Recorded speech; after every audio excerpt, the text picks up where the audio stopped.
Et salut tout le monde, c'est Jocelyn 1998. Aujourd'hui, on se retrouve pour la deuxième partie de mes achats manga février-mars 2015. Donc la dernière fois, on avait présenté Sword Art Online, Magic Kaito, World Trigger, Assassination Classroom, Fairy Tail et l'attaque des titans Before the Fall qui avait clôturé la vidéo. Là, on va entamer la vidéo encore une fois par l'attaque des titans, mais cette fois-ci l'œuvre originale d'Hajime Isayama, le tome 12.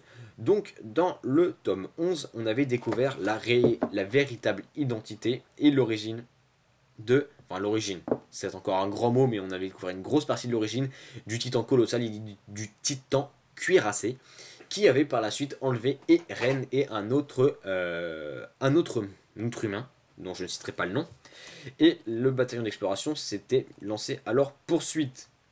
Et donc là, on va voir la suite de la poursuite du bataillon d'exploration et la suite de la fuite du titan cuirassé et du titan colossal. Donc on peut voir le titan cuirassé ici.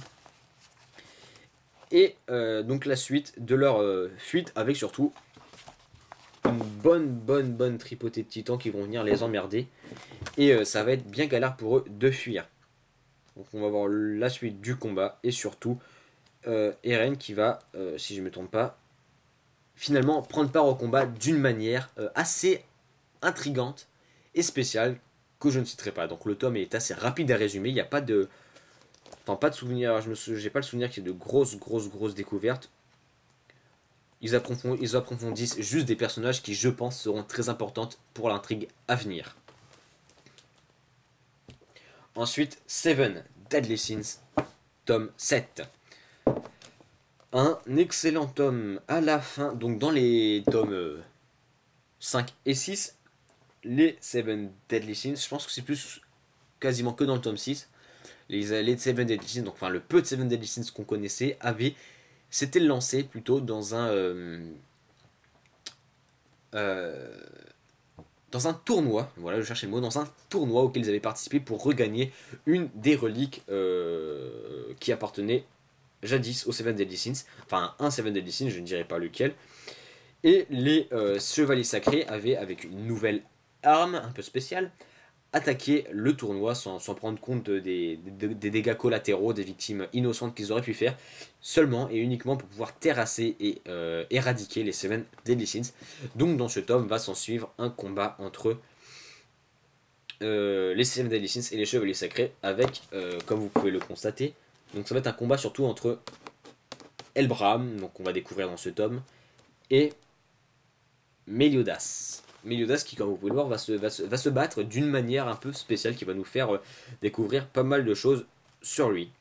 Donc à la suite de ce combat, euh, ils vont tous avoir un peu le seum hein, parce qu'ils sont pris une bonne tôle. Et ils vont commencer un peu à s'entraîner, mais ça va pas durer trop longtemps puisque après ils vont entendre parler d'une affaire un peu spéciale qui pourrait donc un autre Seven Deadly Sins.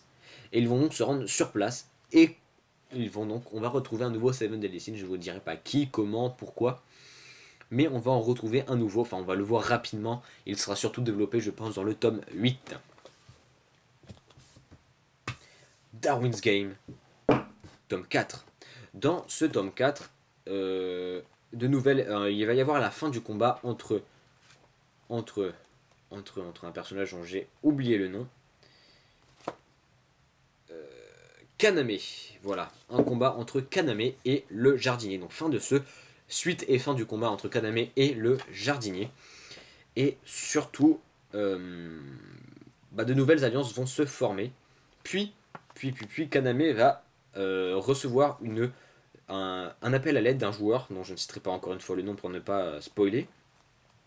Et il va donc se lancer à son secours. Et il va découvrir de nouveaux joueurs, donc qui sont ces deux personnages-là, qui ont à la fois un sigil bien défini qu'on va découvrir donc dans ce tome, et ils vont donc se battre eux pour se battre, et lui pour sauver surtout son compagnon en détresse. Et donc tout le tome se base sur la découverte de ces deux personnages et sur leur combat entre eux et Kaname. Enfin je dis tout le tome et je dis souvent ça, c'est pas tout le tome mais c'est une partie, enfin l'intrigue principale de ce tome est développée autour de ça quoi. Donc voilà, il n'y a pas grand chose à dire de plus, mais ça reste un tome excellent dans lequel on va découvrir de nouveaux sigils, de nouveaux personnages, et surtout ils vont commencer à se demander si le but de l'événement auquel ils participent est réellement ce qu'ils pensent. Donc ils vont commencer à déchiffrer un peu le code pour pouvoir obtenir de réelles informations et surtout connaître le vrai but, puisqu'ils pensent que le but qu'ils poursuivent depuis un petit moment n'est pas le vrai but. Parce que l'événement, en gros, l'événement avait dit clairement, il va y avoir un certain nombre de bracelets qui va être distribué, 300 au début, pour 300 joueurs. Si à la fin de l'événement, tous les joueurs n'ont pas minimum 3 bracelets, tous ceux qui n'ont pas 3 bracelets mourront. Et il est précisé qu'il y aura d'autres distributions de bracelets à différentes heures de l'événement. Et comment dire, dans la déclaration, il est dit que si aucun joueur n'a fini le jeu à la fin du temps, enfin n'a atteint le but de l'événement à la fin du temps, alors ceux qui ont moins de 3 bracelets mourront. Donc ils vont se dire qu'à travers ça, obtenir minimum 3 bracelets, c'est peut-être pas le but. C'est un moyen de survivre, mais ce n'est pas vraiment le but. Et donc ils vont commencer à déchiffrer petit à petit le code qui leur permettra, enfin je dis un code, c'est pas un code, mais déchiffrer les énigmes qui leur permettront de découvrir quel est le réel but de cet événement. Ensuite, Sword Art Online, Fairy Dance, tome 1 et tome 2. Donc, Sword Art Online, Fairy Dance, donc des tomes beaucoup plus mastoc que Sword Art Online Aincred. Un dessin beaucoup mieux, 10 fois mieux, qui retrace, même si c'est pas encore ça, c'est pas encore parfait, ça retrace beaucoup mieux l'univers de Sword Art Online. Et ça fait beaucoup plus shonen, puisque ça doit être un light novel, un animé à la base, c'est plus dans l'univers du shonen que dans du shoujo. Et dans les Sword Art Online Aincred, on avait beaucoup plus du dessin de type shoujo, enfin de type qui tournait plus vers le shoujo. Donc c'est toujours édité par Ototo Manga, toujours d'après une histoire originale de Reki Kawahara. Les illustrations, le chara design est fait par Abek, donc la même personne qui a fait les illustrations du roman, et le comics. Donc pour ce qui est de l'histoire originale et du chara design, c'est toujours les mêmes personnes, mais pour le dessin, ça a changé. Maintenant c'est Tsubasa Haruki, alors qu'avant c'est un autre personnage dont j'ai oublié le nom. Ce qui fait que les dessins se sont bien améliorés et retracent bien mieux l'univers shonen, puisque c'est un shonen, on peut le dire, de l'animé, du roman et tout ça. Donc voilà. Autre avantage qu'a sur la Online Aincred, Fairy Dance, contrairement à Aincred, c'est qu'Aincred, il avait résumé 13 épisodes et 2 tomes du roman en 2 tomes de manga. C'était très résumé. Alors que là, déjà, ça va être en plus de 2 tomes, donc c'est 3 tomes, je crois, peut-être 4, je ne suis pas sûr. Et surtout, les tomes sont plus gros, ce qui fait qu'on aura moins de résumés. Donc ils vont adapter autant d'épisodes et autant de tomes, puisque c'est 2 tomes, 12 épisodes, donc un épisode près, on va pas chipoter. Donc toujours 2 tomes du roman, 12 épisodes, et ils vont adapter la même quantité d'histoire, mais en plus de tomes et des tomes plus épais, ce qui fait qu'on aura une histoire beaucoup plus approfondie et moins détaillée. Contrairement à Sword Art Online Aincred qui ne faisait que résumer dans les grandes lignes l'animé et le roman. Donc voilà. Donc ça va un peu vous spoiler la fin du premier arc, donc si vous voulez pas passer un peu de la vidéo. Dans Sword Art Online Fairy Dance, Kirito s'est réveillé de Sword Art Online, donc il s'est échappé de ce jeu, mais tous les joueurs ne sont pas échappés, dont Azuna, sa chère et tendre. Et un jour il va entendre une histoire comme quoi ils ont pris, il y a une photo qui a été prise, et la fille sur la photo ressemble beaucoup à Azuna. La photo a été prise dans un autre VR MMORPG qui s'appelle Alpha Game Online, et Kirito va donc s'immerger dans ce nouveau VR MMORPG dans le but de sauver sa bien-aimée. Donc la quête de base est assez bien, mais je pense que la plupart des gens qui ont entendu parler de Sword Art Online savent que ce deuxième arc a beaucoup déplu. En fait, les avis sont mitigés. Il y a ceux qui détestent viscéralement cet arc en disant que c'est de la merde, ils auraient dû s'arrêter à la fin du premier arc. Il y a ceux qui se disent c'est nul, hein, clairement, mais c'est regardable, on prend du bon temps à regarder ça. Et ceux qui disent c'est bien, moi personnellement j'ai bien aimé. C'est bien moins bien, c'est moins bien donc le premier arc, mais ça reste regardable. J'ai pris du plaisir à regarder ce deuxième arc, même s'il y avait quand même quelques aspects qui étaient assez niais et chiants. D'ailleurs, je pense que c'est ce qui fait partie de ce que les gens n'ont pas aimé.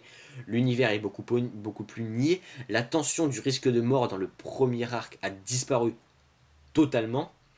Et surtout, il y a eu une affaire incestueuse entre frères et sœurs qui a beaucoup déplu et qui a fait détester ce personnage par beaucoup de personnes, donc je ne parlerai pas du personnage en question.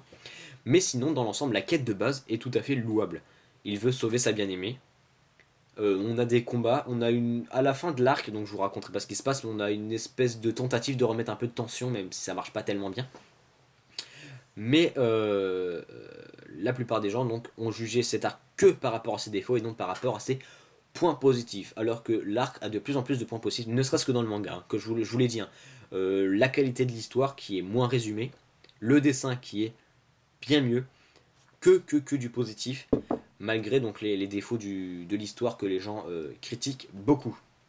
Donc voilà, en gros, dans ces deux tomes, on a Kirito qui s'immerge dans ce nouveau monde pour les sauver, sa bien-aimée, la rencontre avec 10 personnages qui vont l'accompagner tout au long de sa quête et qui vont l'aider à découvrir ce nouveau monde dans lequel il débute. Et en gros, voilà. D'ailleurs, je veux juste faire une petite parenthèse, il y a beaucoup de gens qui disent les développeurs de l'anime, quand ils ont fait le deuxième arc, ils ont fait une erreur. Ils auraient dû s'arrêter au premier arc, ça aurait été bien mieux, ça aurait même pu monter sur Dart Online au rang de chef-d'œuvre.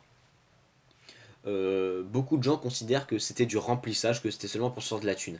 À ces gens-là, je préciserai que Sword Art Online, avant d'être un animé ou un manga, c'est avant tout un roman. Donc, quand ils ont adapté le roman en animé, ils ont adapté le premier et le second arc. Ils n'ont pas créé un second arc pour se faire plus de thunes ou parce que ça marchait bien, ils se sont dit on va essayer de trouver un truc un peu foireux.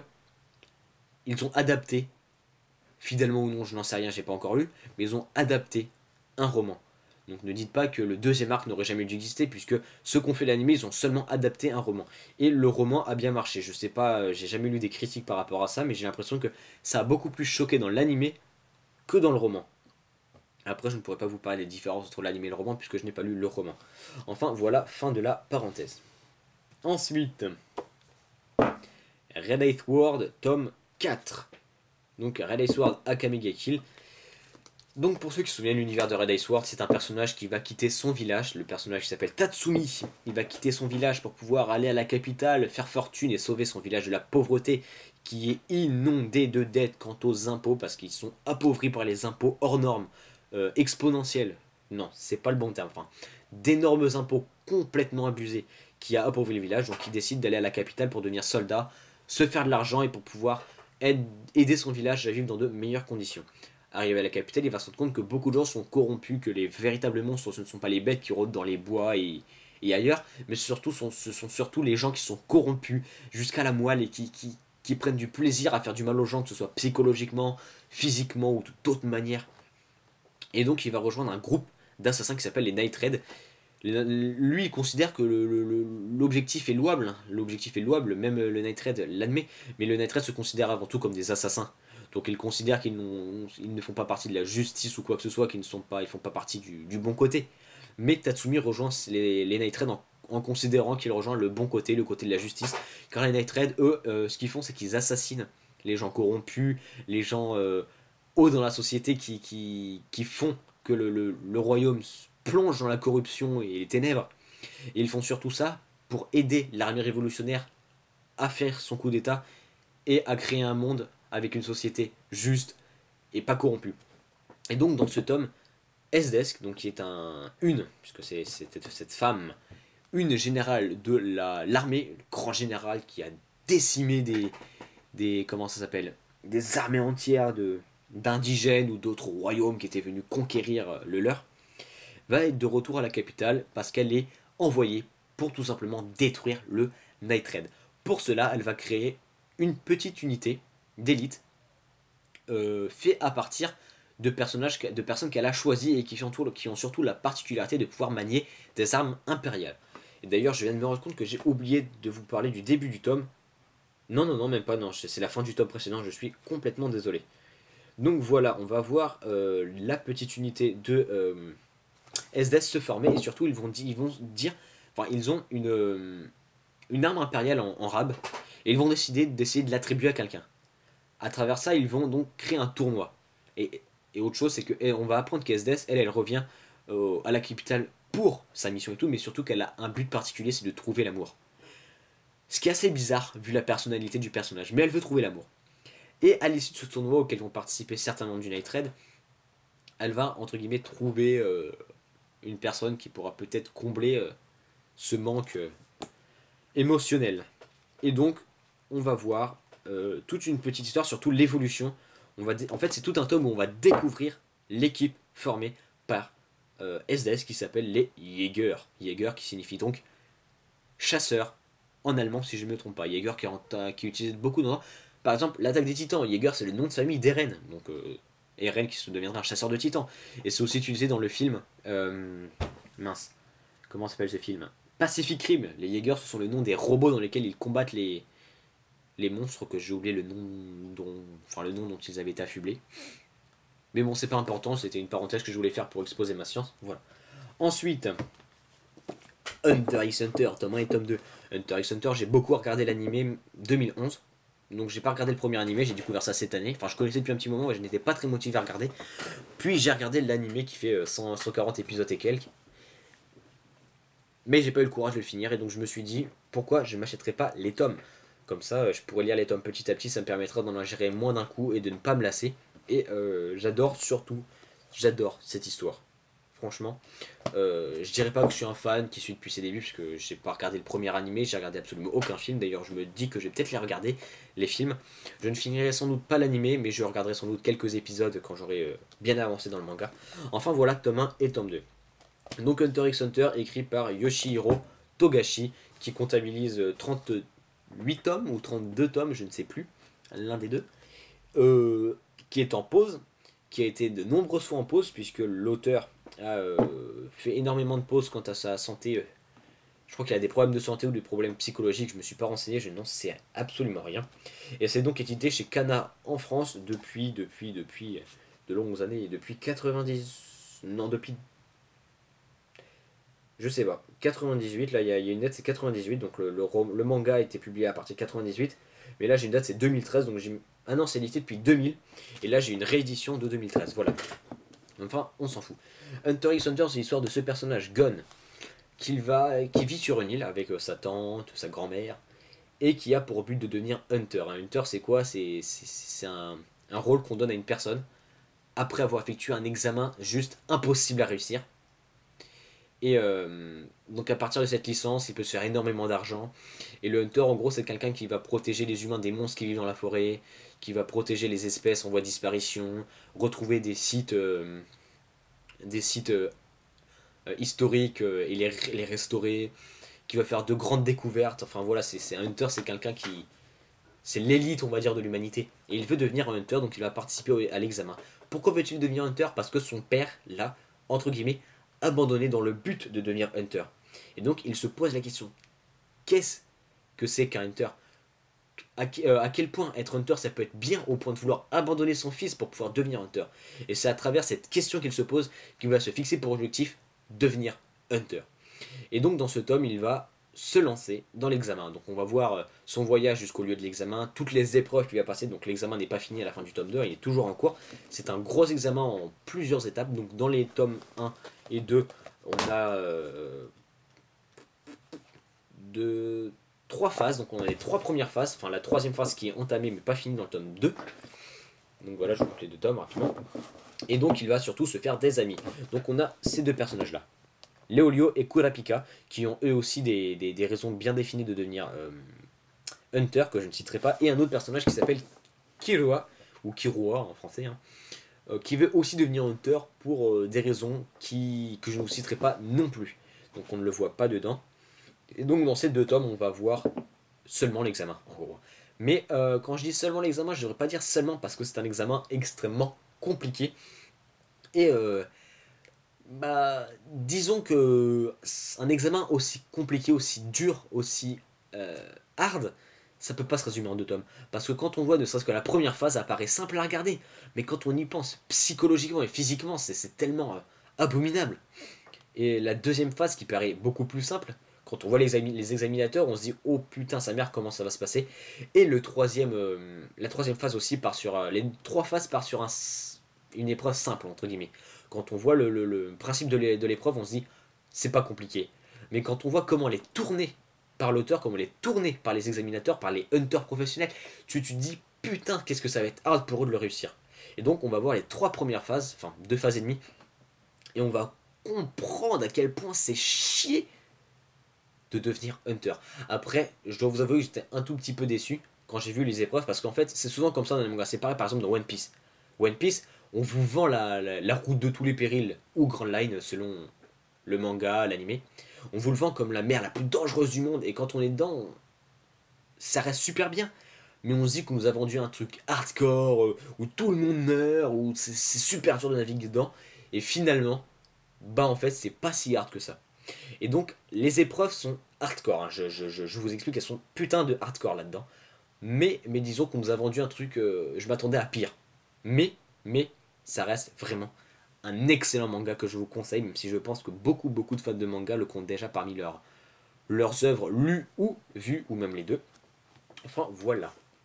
Et enfin, pour finir, Bakuman, tome 9 et tome 10. Je n'ai pas lu les tomes 9 et tome 10, je n'ai d'ailleurs toujours pas lu les tomes 7 et 8 que j'ai depuis un petit moment. Mais comme j'ai vu l'intégralité de l'anime, je peux vous les résumer rapidement. C'est bien le tome 9. Dans le tome 9, qui se passe-t-il dans le tome 9? Bah, je n'en sais rien.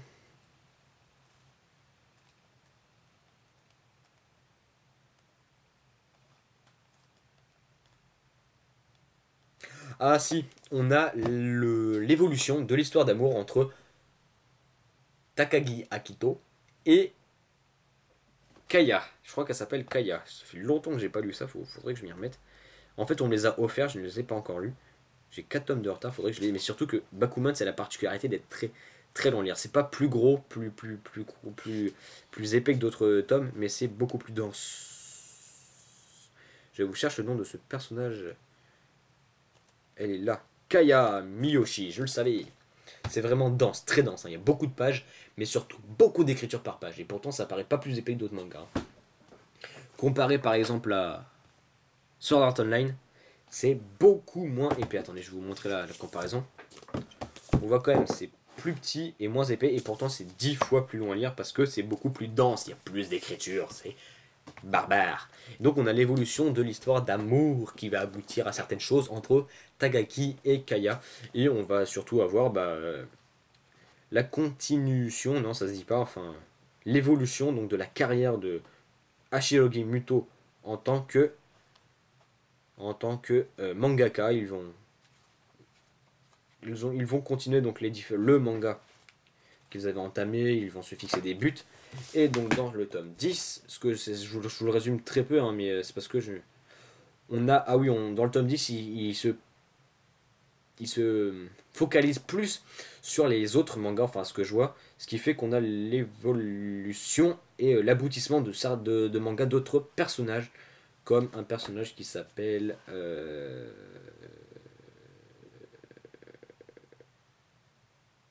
Kazuya Hiramar, qui est donc de rien, il n'y a pas de R.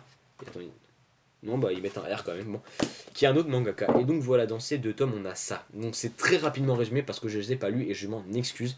Mais Bakuman, c'est vraiment un animé en 75 épisodes, 335 épisodes. Excellent, qui vous fait découvrir, mais de manière très approfondie, l'univers de l'édition, des mangaka, à quel point ça peut être dur, éreintant, psychologiquement et physiquement, d'arriver à son but, avoir un manga, une adaptation en animé, plein de produits dérivés, enfin voilà. Et donc ça retrace très bien cet univers, et ce en 20 tomes et 75 épisodes. Et donc voilà, je suis arrivé à la moitié du manga, mais j'ai pas lu les 4 derniers tomes que je me suis acheté. C'est pas très bien de ma part, mais bon. Donc voilà, on va reculer un peu le taux pour que vous puissiez voir.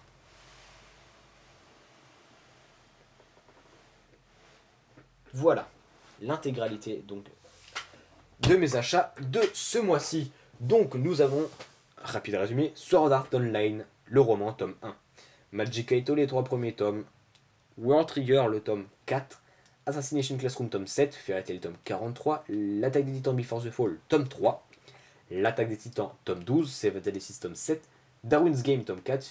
Sword Art Online, Fairy Dance, tome 1 et 2.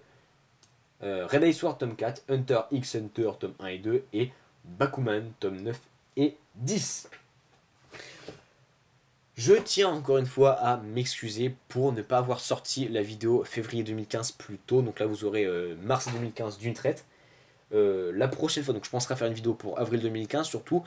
que au vu des mangas qui sont récemment sortis, surtout des nouveautés que j'ai découvert grâce à d'autres youtubeurs et à d'autres mangas qui sont sortis depuis un petit moment, mais que je me dis ça peut être sympa de commencer, surtout qu'ils sont relativement courts et que l'histoire paraît plutôt bien, il risque d'y avoir de l'achat. Par exemple, attendez 30 secondes. Euh,